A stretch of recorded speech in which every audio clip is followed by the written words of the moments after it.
I'm Dr. L, and this is Bikebite, where I answer your dental questions while I ride to work. Today I'm going to talk to you about a case I saw yesterday. This young lady came in to have a crown put on after her root canal was done at the endodost.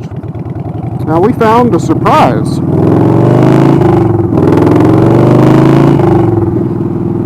The tooth behind needed some work. You see, if you don't floss every day, this can happen to you. I've got some photos I'm going to review with you at the desk. See you in a minute. Oh. Well, hello there. You got up here faster than I expected. Whew. Nothing like ride in the morning, eh? Ooh. Well, I'm not really dressed for this. Give me a second. I'll be right back with you. That's better, isn't it? So I had this patient come in just yesterday. She had had a root canal with the specialist right here, and the tooth behind it has a problem, but we cannot see it in the x-ray. We didn't know going in that she would have cavity on this tooth right behind the root canal.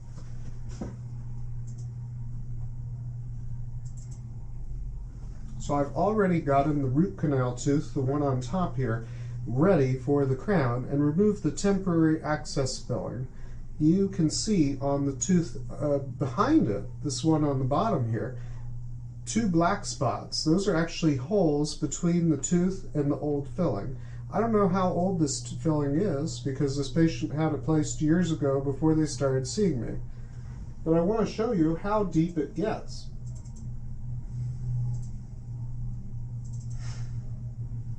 In this picture, you can see that I've placed cord around the crown. That's something that we do when we're preparing the tooth for the impression. But I've removed all of the cavity and some of the old filling, and you can see how deep it gets on the tongue side. That's about 1/3 to the nerve. If we hadn't caught this cavity that wasn't visible on the x-ray today, then she could have needed a root canal in as little as a few months, less than a year.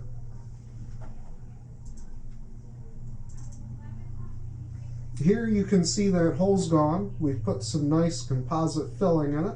It's like it never happened. And we have great access here because the tooth next to it's already open. So we don't have to cut from the top. We can be very conservative here and leave the chewing surface of the tooth completely alone.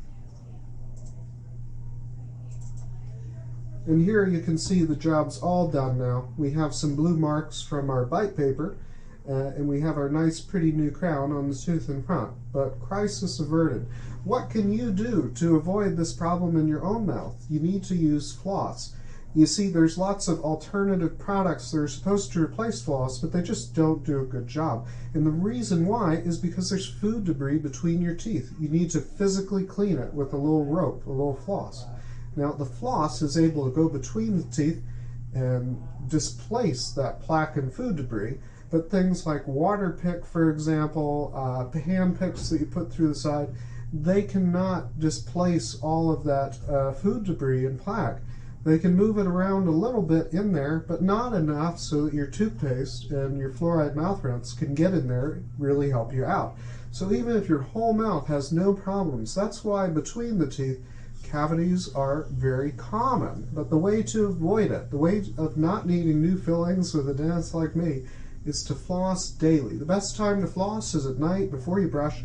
My logic there is the food debris gets out, the toothpaste has a chance to get in. And with daily flossing, you're going to spend very little money at your local dental office. All right, everybody have a great day.